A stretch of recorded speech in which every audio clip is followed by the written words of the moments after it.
साथियों, आज चर्चा करेंगे कि बच्चे के सीखने के लिए क्या ये जरूरी है टीचर उसे पढ़ाए तभी वो सीखता है, या वो अपने परिवेश से, अपने व्यवहार से, या फिर अपने आप अपने जीवन में अपने अनुभवों से सीखता है। और सीखने के लिए किन चीजों की आवश्यकता है। जैसे हमने देखा कि बच्चा जब स्कूल में आता है तो हम देखते हैं कि कई चीजें वो पहले से जानता है। जैसे थोड़ा कम ज्यादा, रोटी कम खाई है उसको ज्यादा दे दिया, मेरे को कम दिया, इस शब्दावली का प्रयोग वो अपने आप ही करते हैं। या घर में कौन सी चीज कहाँ रखनी है, या अपने खिलौने कैसे बचाने हैं, वो सारी चीजें वो अपने आप करता रहता है छोटा सा होने के बाद, जब तक हालांकि उसको किसी ने सिखाया नहीं है। वो कोई खेल खेल रहा है या क्रिकेट का मैच देख रहा है, उसके ज्यादा रन हैं, उसके कम रन हैं, वो ज्यादा आगे चला गया, वो पीछे रह गया, ये कई सारी बातें वो अपने परिवेश से पहले ही सीख के आता है। तो मैं आज आपसे चर्चा करूंगा कि किस तरह से बच्चे के सामने, जब बच्चा स्कूल में आता है तो क्यों वो डर जाता है, क्यों उसका मन नहीं करता, क्यों उसका मन हट जाता है। इसके लिए हमें स्कूल में क्या करना चाहिए। आप में से कोई बताएगा स्कूल में हमें क्या ऐसा प्रयास करना चाहिए जिससे बच्चे का मन लगे। बच्चा जो चाहता है ना, जो परिवेश चाहता है, खेलना और डर रही, वैसा ही वातावरण बनाना पड़ेगा कि वहाँ किसी बच्चे को धमकाए ना, या उसको वो जो कुछ कर रहा है उसमें टोके ना, उसको नहीं ऐसा नहीं करना, उससे फ्रेंडली व्यवहार करना पड़ेगा। उसको ऐसा लगना चाहिए कि मेरे पेरेंट्स की तरह ही टीचर। एक बात जो चीजें जैसे आपने बताई कि वो ये सीख के आता है आगे पीछे कम ज्यादा, वो वहाँ उसने फोर्सफुली नहीं सीखी होती, अपने आप सीखी होती है, खेल खेल में सीखी या बातों बातों में। जैसे उसको मतलब पर्टिकुलरली कोई सिखाने वाला नहीं था। स्कूल में उसको ये लगता है कि वो जाएगा, उसको लेसन दे जाएंगे, उसको वो काम करना पड़ेगा, तो इसलिए वो जाने से वो जो चीज सीख रहा है, हाँ। वो टीचर के लिए सीख रहा है या अपने लिए सीख रहा है, टीचर को खुश करने के लिए सीख रहा है। हाँ, होमली एटमॉस्फेयर मिल जाए बच्चे को, क्योंकि उसको कोई बर्डन ना रहे कि यहीं बैठना है और यहीं खेलना है। मतलब घर से बहुत ज्यादा अलग माहौल ना मिले, उसको ऐसा लगे कि जैसे मैं घर पे सेफ था, यहाँ भी सेफ हो और किसी प्रेशर में नहीं हूँ। दूसरी बात इसमें कि उसको मजा भी आना चाहिए। मजा भी आना चाहिए, उसको अच्छा लगना चाहिए। एक तो माहौल उसको सही तरह से मिले, बिल्कुल आपने सही कहा, माहौल सही बने, उसे आनंद भी आए, उसको आनंद भी आए। तो वो आनंद लाने के लिए हमें ऐसी बातें, अपने जो कंसेप्ट्स हैं उनको इस तरह से प्रस्तुत करना चाहिए कि बच्चा उसमें मजा ले, उसमें आनंद ले, उसमें पार्टिसिपेट करे, भागीदार बने और फिर उसको आगे बढ़ाए, अपनी समझ बनाए। क्योंकि पहले उसमें इन्वॉल्व हो जाए, उससे जूझे और जूझते जूझते उसको अपने समझ बनाने में आगे बढ़े। तो जैसे अब 5वीं की पुस्तक में पाठ दिया गया है, मैं तेरा गुणनखंड, गुणज तू मेरा। अब इस पाठ में देखिए कैसे शुरुआत की है। नॉर्मली टीचर क्या करता है, जब गुणनखंड या गुणज की बात करती है तो संख्याएं लिखकर और उनके गुणज 4, 8, 12 या 3, 6, 9 इस तरह से हम उदाहरण के साथ बच्चे को बताते हैं। यहां देखिए कितने बेहतर ढंग से उसको प्रस्तुत किया है।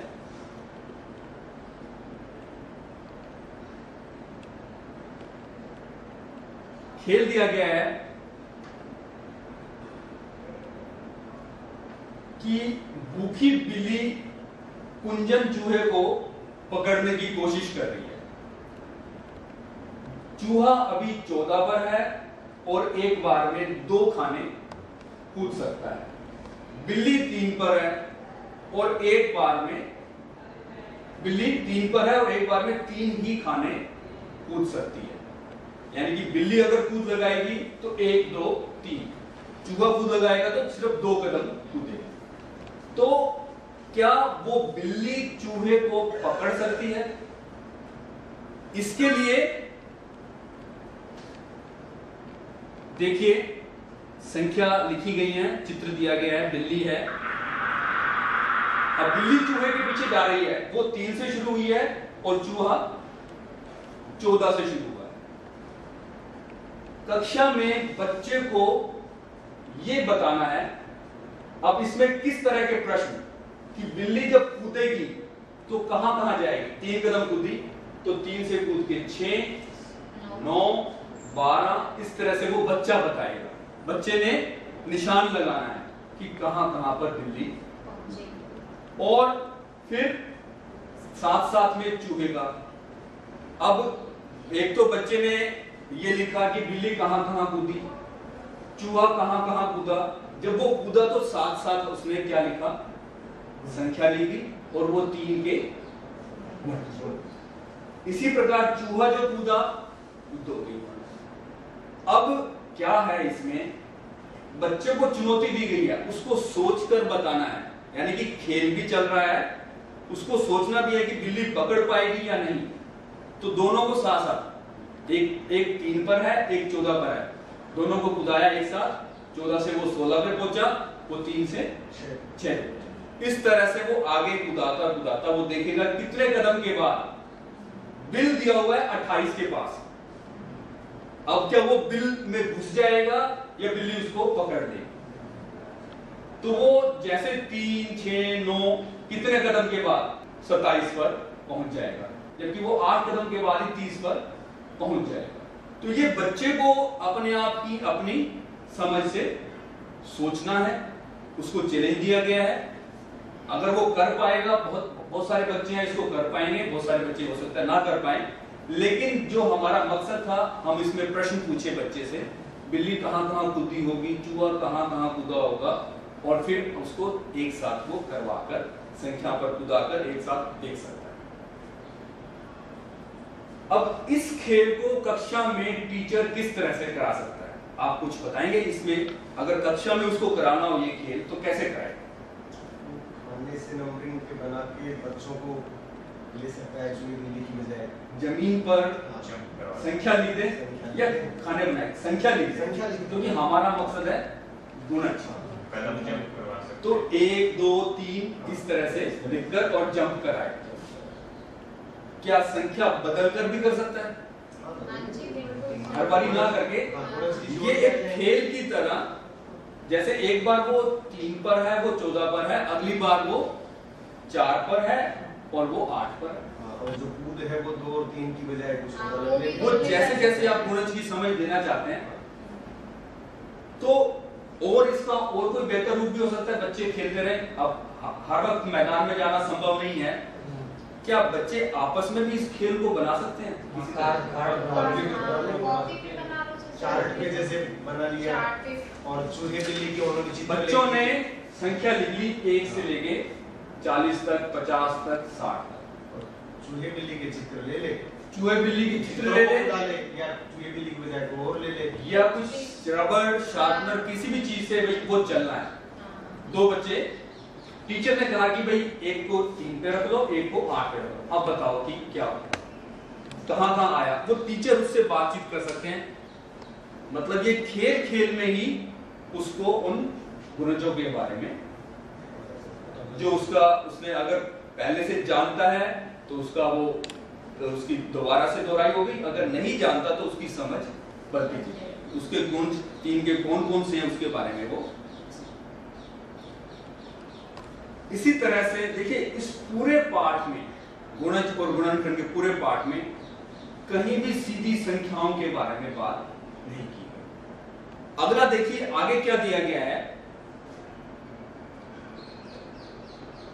ये तो प्रश्न दिए गए, कौन कौन से प्रश्न हम कर सकते हैं, और इसमें हम बच्चों को जैसे अभी बात की कि अलग अलग प्रश्न बना सकता है। अभी मैंने आपसे बात की आप कैसे करवाएंगे, तो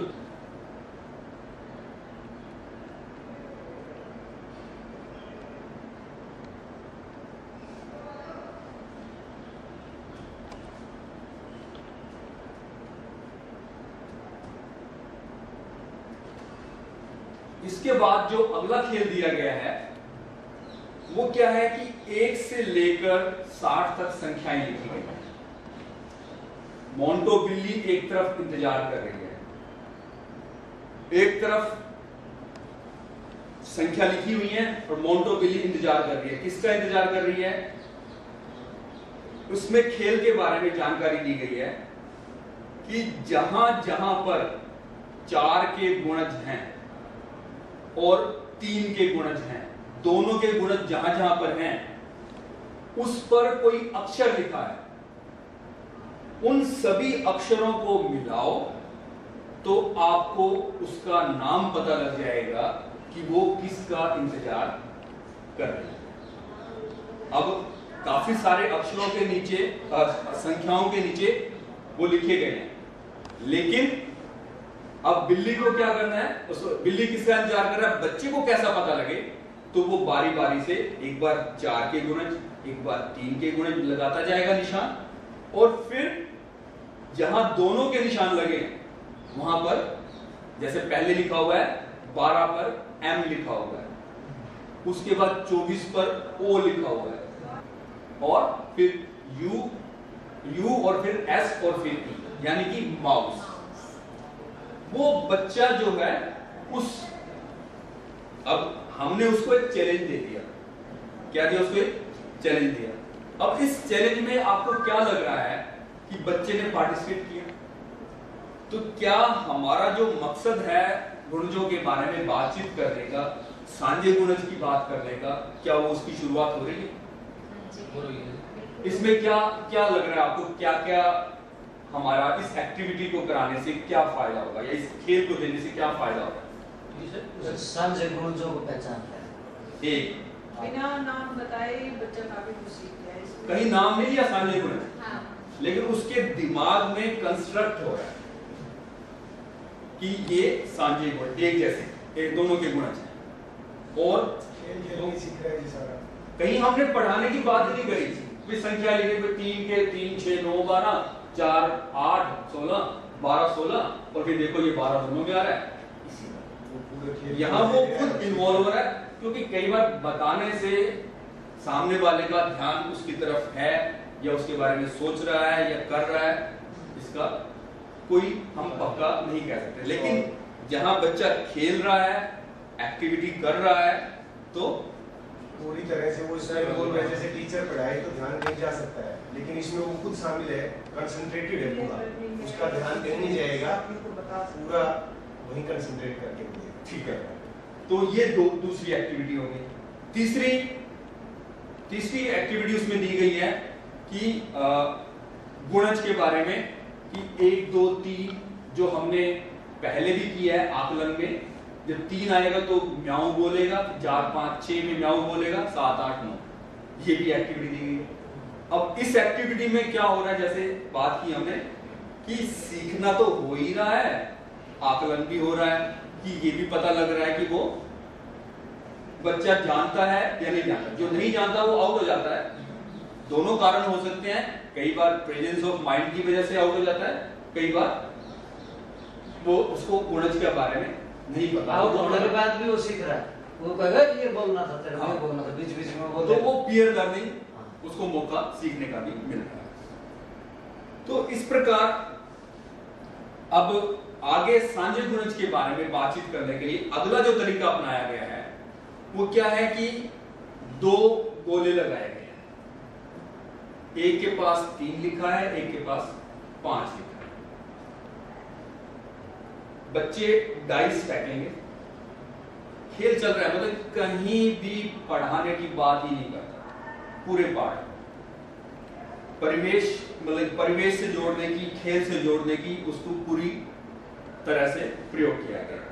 डाइस फेंक रहा है बच्चा, 2 अंकों की संख्या बन रही है या जो भी संख्या बन रही है, अगर वो 3 की गुणज है तो 3 वाले गोले में, 5 की गुणज है तो 5 वाले गोले में, और 10 बारी चलनी है, जिसके 10 बारी में ज्यादा आ जाएंगे वो।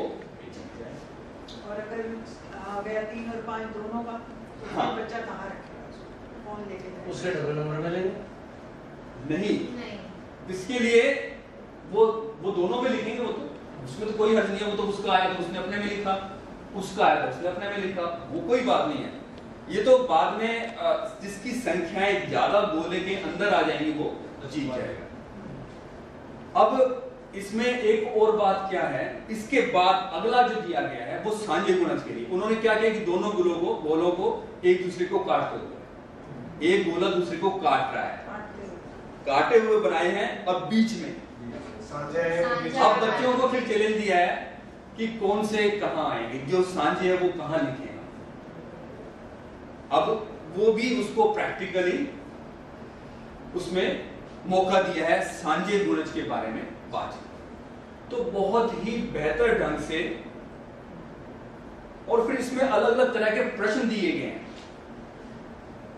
अच्छा, इसके बाद ये तो 2 का साझा गुणज था, अगर 3 का हो तो 3, अगला जो खेल दिया गया है उसमें 3 गोले लगाकर कॉमन एरिया, यानी कि परिवेश का और खेल खेल में बच्चे को कैसे पूरे के पूरे हम बातचीत करते हैं कि ऐसा होना चाहिए कि हमें बच्चे को दैनिक जीवन से जोड़ना चाहिए, बच्चे को मजा आना चाहिए। तो इस पार्ट में आप देखेंगे कि पूरा का पूरा प्रयास किया गया है, कहीं भी संख्याओं के बारे में सीधी बात ना करके किसी न किसी माध्यम से, किसी न किसी खेल से उसी कंसेप्ट को बिना बताए बच्चे को मौका दिया है, बच्चा पार्टिसिपेट कर रहा है और उसको अपने आप उसमें जुड़कर उसके बारे में जानकारी से। अब आगे गुणनखंड के बारे में। अब गुणनखंड की शुरुआत बच्चे को 20, 12 या 16 कोई भी बीज या कोई भी तीलियां या कुछ भी दिया गया और उसको कहा कि इसके समूह बनाओ अलग अलग तरह का। कैसे कैसे समूह बन सकते हैं, 1 का, 2 का, 3 का। अब मान लो 12 दिए हैं तो उसने 12 के लिए पहले एक के 12 समूह अलग अलग बन गए, 2 के। अब इसी में उसने कहा कि एक वर्गाकार शीट दी गई है, उसमें 100 खाने हैं, 20 खानों पे रंग किया हुआ है, यानी कि आयत बनाई है जिसमें 2 चौड़ाई के और 10 लंबाई के 20 खाने दिखाते। अब गुणनखंडों के बारे में कि क्या इसके कोई और तरीके से भी आयत बन सकती है, कितनी आयत बन सकती है, आयत बनाओ उनमें जाओ, यानी कि ओपन एंडेड क्वेश्चन। बच्चे के पास अलग अलग प्रयास करेगा, जैसे पहले तो बीजों से कर चुका है एक बार प्रयास, फिर उसके बाद आयत में। तो आयत में इस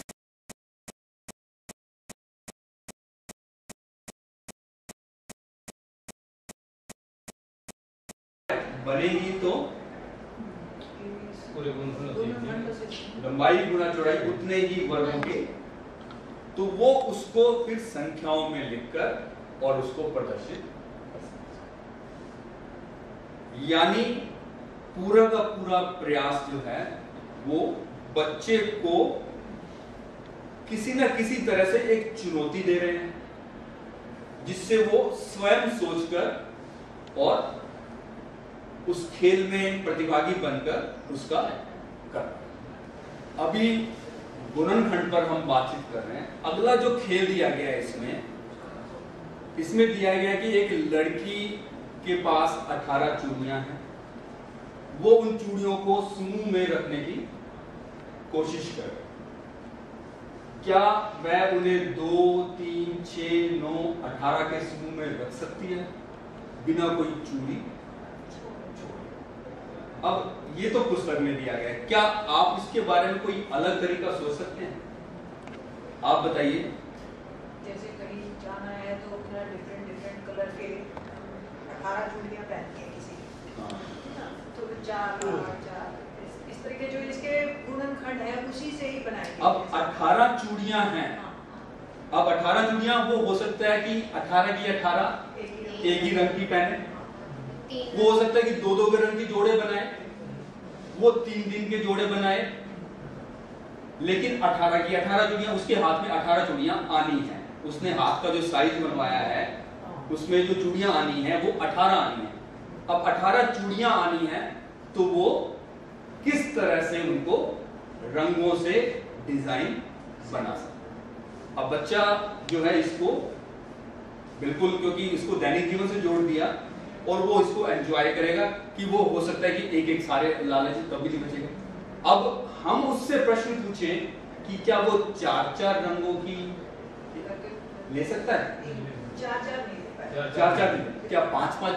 मतलब हमारे जो प्रश्न बनने चाहिए वो ऐसे कौन से प्रश्न बने, फिर उसके बाद बातचीत करें कि भाई 1-1 बन रहा है, 2-2 का बन रहा है, 3-3 का बन रहा है, 4 का नहीं बन रहा। क्योंकि वो चूड़ी कट जाएगी, बच्चा हम उसको रख के दिखाएंगे बच्चे को, बच्चा चूड़ियों से वो बना भी सकता है डिजाइन।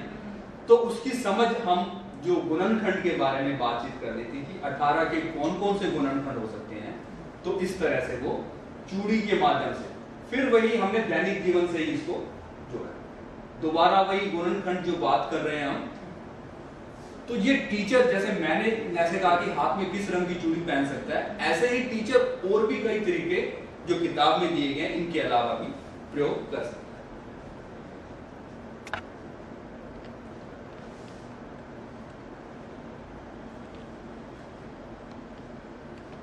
पहले से ही इसमें बातचीत की थी कि कौन कौन से रंग, क्या पहनने की कोई और तरीके भी हो सकते हैं। फिर उसके बाद हम उसको चूड़ियों की संख्या बदलकर, अब ये तो हमने उसके साथ खेल खेल लिया 18 चूड़ियों के साथ, तो अब अलग अलग चूड़ियां हैं, तो इन चूड़ियों के लिए कितने कितने तरीके से वो हाथ में पहन सकता है। यानी कि उसके दिमाग में जो 18 वाला हमने खेल खेल लिया, उसके दिमाग में फिर वो बात गुणनखंड की ऑटोमेटिकली आ जाएगी कि 24 में चूड़ियां कितनी भी हो, डिजाइन बन जाएगा। डिजाइन बन जाएगा, किसमें बनेगा? डिजाइन बन जाएगा, लेकिन किसमें पूरा बनेगा वो उसको ऑटोमेटिकली 5 वाला बनेगा नहीं बनेगा, वही छांट लेगा कि कौन सा 5 के अगर बनाना है डिजाइन तो सिर्फ 2 ही बनेंगे, या तो 1-1 वाला या 5 के 5 एक रंग के, या तो सारे के सारे अलग अलग रंग के 5 रंग के हो जाएंगे। ये 501 तो इस तरह से जो उसी चूड़ी से ही इस जो हम मैथमेटिकली हम उसको लाना चाह रहे हैं उसकी तरफ बढ़ जाए। तो इस प्रकार हमने देखा कि परिवेश के उदाहरणों से जो उसके दैनिक जीवन में घटनाएं घट रही हैं, उन्हीं के उदाहरण से वो इसको बेहतर ढंग से उसमें जुड़ सकता है, उसमें उसको मजा आएगा।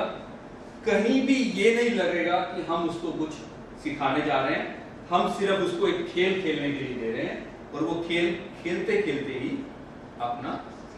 अपनी समझ बना। ठीक है, धन्यवाद। भाई मुझे एक बार घंटा देना भी है। Dear teachers, we have done this activity taking vegetables as our lesson. Now we can do such type of activities taking help of other titles like fruits, my body parts, and my family, transport, etc. These activities are given in Learning Enhancement Program Teacher Manual for classes 1 and 2, as well as my book of English for classes 1 and 2 effectively. So we can now assess the students what they have learned so far by producing such type of table. This is assessment for oral skills, in which you find that in the column it is given pronunciation, vocabulary, structure, general fluency. यदि students की pronunciation ठीक है, अच्छी है, तो उसको हम 5 जो नंबर है उस पर टिक मार्क करेंगे बेस्ट प्रोनाउंसिएशन के लिए। यदि थोड़ा सा उसका स्लाइटली लेस प्रोनाउंसिएशन स्किल है तो उसमें 4th कॉलम में टिक मार्क करेंगे, और यदि प्रोनाउंसिएशन बिल्कुल गलत है, यानी कि उसमें बहुत ज़्यादा सुधार की आवश्यकता है, तो नंबर 1 पर टिक करेंगे। इसी तरह से हम वोकैबुलरी यानी कि शब्दावली यदि स्टूडेंट्स डेवलप कर रहे हैं, अच्छी तरह डेवलप कर रहे हैं और उन्होंने उस आइटम जैसे वेजिटेबल्स के बारे में एक्सटेंडेड शब्दावली को डेवलप कर लिया है, तो फिर हम 5 में टिक करेंगे। यदि थोड़ा स्लाइटली कम है तो 4 में करेंगे, और यदि उसने बिल्कुल प्रोग्रेस नहीं की है तो 1 में टिक मार्क करेंगे। इसी तरह से हम structure, this is a brinjal, this is a potato, this is a tomato, इस तरह से बच्चा स्ट्रक्चर डेवलप करता है तो उसमें 5 पर हम जो है टिक मार्क करेंगे, यानी कि बच्चे ने बहुत अच्छी परफॉर्मेंस अचीव की है। और जनरल फ्लुएंसी, यानी कि बच्चा बोलने में झिझकता नहीं है और वो इंग्लिश अच्छी तरह से बोलता है, तो उसका स्केल भी इस तरह से दिया हुआ है। अब इसके बाद जो बहुत ही इम्पोर्टेंट बात है वो ये है असेसमेंट ट्रैकर। आप देखते हैं कि LEP टीचर मैनुअल में बिल्कुल बुक के एंड में आप देखते हैं कि असेसमेंट ट्रैकर दिया हुआ है।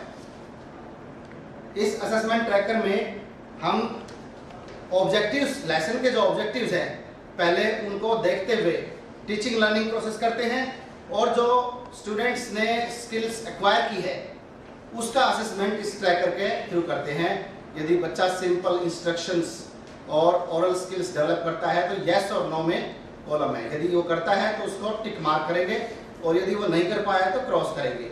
और इस तरह से हर यूनिट के ऑब्जेक्टिव्स हैं, और उसको टीचिंग लर्निंग प्रोसेस के बाद जब वो चैप्टर खत्म हो जाता है तो असेसमेंट ट्रैकर में हम इस तरह से इसको फिल करते हैं। आप देखते हैं कि स्लाइड में भी असेसमेंट ट्रैकर का एक परफॉर्मेंस दिया हुआ है, जिसमें यूनिट 1 में यदि बच्चा फैमिली, होम, सेल्फ रिलेटेड शब्द अच्छी तरह से बोलता है तो टिक मार्क करेंगे, और नहीं बोलता है तो क्रॉस करेंगे। इसी तरह से यदि वो नंबर नेम 1 to 10 बोलता है तो टिक मार्क करेंगे, और नहीं बोल पाता है तो उसको क्रॉस करेंगे। This is just a general idea for getting assessment of students. Thank you very much. Class 3, 4, 5 का कर लेता हूँ। नहीं कर लिया मुझे क्या आगे? Let's start. We are ready. Hello teachers, good morning. Good morning, sir. How are you? Fine, sir. Today we will take up a very good lesson for our teacher training program, that is assessment for English language for classes 3 to 5. Dear teachers, you know well that assessment is a lifelong process. Every learner learns through assessment. If we know or identify our learning gaps, then we can make strategy, we can make some planning, we can make some more useful methods so that we learn day by day. Now the question arises, why should we do assessment for our learners? You will see through this slide that we do assessment for finding out our learning changes and progress in the child over a period of time in different subjects, and we identify individual and special needs and requirements. We also create learning situations, and teaching learning process is also developed through assessment, and we can find out to what extent our curricular expectations and syllabi subject objectives have been achieved. It also improves teaching learning process in the classroom and provide evidence of children's progress so as to communicate the same to parents amongst others. Dear teachers, we know that all parents want to see their children progress in English language. They want to see their children listening English well, writing, speaking, reading. So they want that their children, their words should progress in learning English language. And this assessment is also done to do away with the fear of assessment. Examination में या test करने में बच्चे डर जाते हैं, तो assessment learning के सहारे चले तो उससे बच्चे सीखते रहते हैं. और and this assessment also supports and improve every child's learning and development, and it also encourages a feeling of confidence and accomplished among the children. अब असेसमेंट और इवैल्यूएशन में अंतर है। मूल्यांकन इवैल्यूएशन को बोलते हैं और असेसमेंट आकलन होता है। आपने सुना होगा इवैल्यूएशन किसको बोलते हैं? मूल्यांकन। और असेसमेंट किसको बोलते हैं? आकलन। और असेसमेंट और इवैल्यूएशन में डिफरेंस है, यानी कि अंकों के आधार पर मूल्य निर्धारित किए जाए तो वो मूल्यांकन है, और असेसमेंट आकलन में ये एक प्रोसेस है through which comparison among various sets of observations are made. It is not a final judgement. Assessment में हम एक बच्चे को अचीवमेंट को दूसरे बच्चे के अचीवमेंट से कंपेयर नहीं करते। असेसमेंट में तो ये देखा जाता है कि बच्चे ने कितना सीखा, जो बच्चे में लर्निंग गैप्स थे वो कितने फुलफिल हुए हैं, कितने कंप्लीट हुए हैं। जबकि मूल्यांकन में ये पाया जाता है कि बच्चों ने पढ़ने के बाद, सीखने के बाद कितना अचीव किया है, उसको अंकों से निर्धारण हम करते हैं। तो assessment is a process of teaching learning process, while evaluation is just to give marks और ग्रेड्स टू द स्टूडेंट्स। अब हम एक ऐसी एक्टिविटी करते हैं जो कि ये बताएगी कि बच्चों में लर्निंग गैप्स किस तरह के हैं, और वो एक्टिविटी है हमारे learning enhancement programme teacher manual में दी हुई है शुरुआत में ही। जैसे learning enhancement programme little conversation, इसके अंदर हम सेशन के शुरुआत में ही एक प्री असेसमेंट कंडक्ट करते हैं, जिससे कि ये असेसमेंट होगा कि बच्चों में क्या कमी है। तीसरी क्लास तक, यानी पहली, दूसरी और तीसरी कक्षा तक बच्चों ने अंग्रेजी